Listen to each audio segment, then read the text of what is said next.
Tuni Kota Rajasthan kuna Guwahati ka jutna first day ani khatchan na in tun ko jing di tan time hi ligin lang ay ta vlogging chom cha khat ana boliti trainer ikul jin ting le ta chum coach sa umin sleeper coach two-seater general aumin at chung lang pena chu 1 AC aumin 2 AC aumin 3 AC tire aumin to ke 3 AC a ka het su ke di we in jin wale dan hizong le aram pi a hello yong kabit yu hi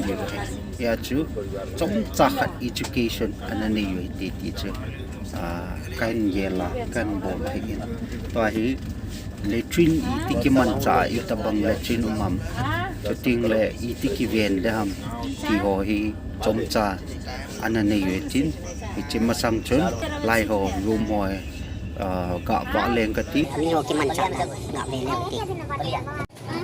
ki partner so lang room hai thang ko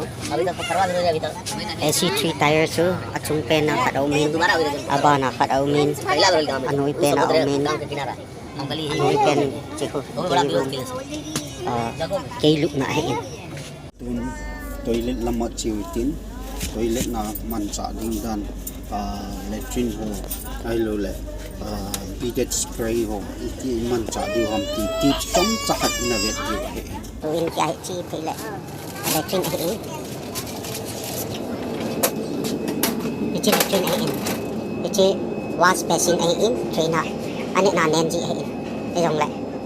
sleeper coach so Sunga chu AC3 tires 2 tires AC1 ho chu thing je ai chalai railway catering ho agi ri toilet hi apui mo an chun thai tha ni min khun a hol jin ting apui mo an chi toilet za chum ni au min chi hat a hi in tu tho ho toilet tu tho ho a hi tu tho ho lang hin khop sop na omin asoi lu le AC a he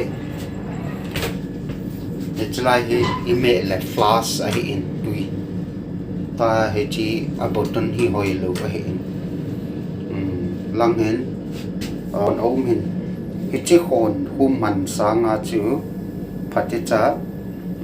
bottle I at ponga bottle chu imana hil aiding on safety jo itabang hoi bacteria atamin na thi atam ji in ting le chi hand wash and kituk ten hand wash dia hu me le hum do he a chu chi in mirror of me I know chu ting le chi hand wash hand wash ya chuchi Indian style toilet in Abad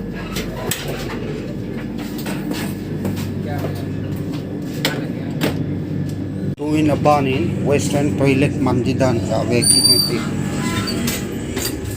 ichi western toilet in ichi akokil na in paticha killing amoy lam mong killing ama sa pena akisil nom holding out lai hin von khai na omin na bag yong na khai thi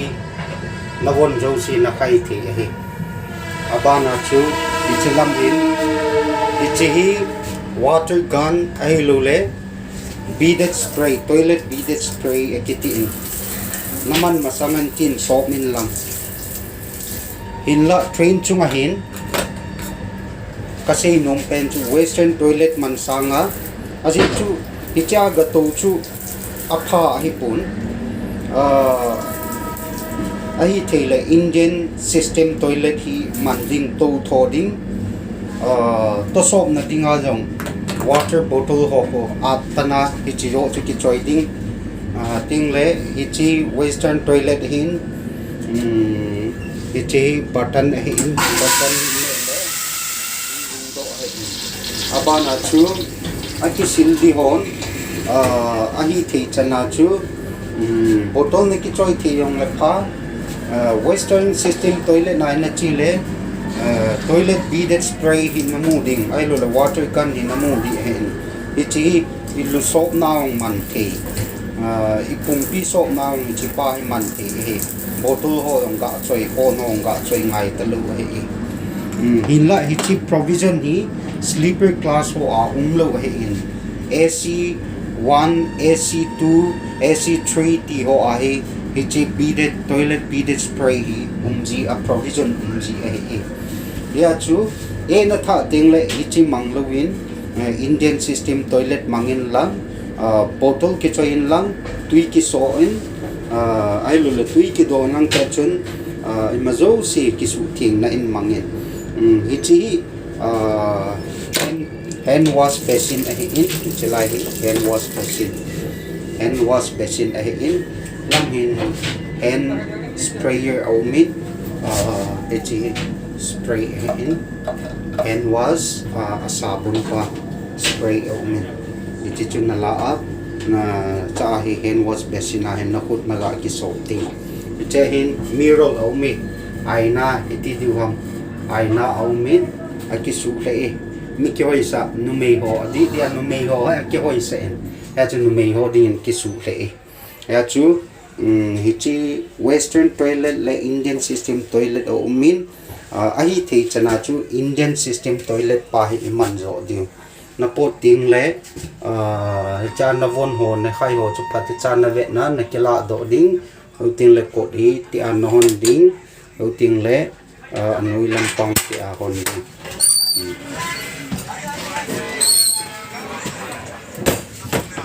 head diu kha chu trainer I hul jin ting le western toilet man sanga chu Indian toilet system pa hi mana hi le aidinga bacterial infection ho jong safe hi ti pa chu head chi ti wa kain se Asia kot ma hen kot hi hon di dan chu itia he ha so na so di he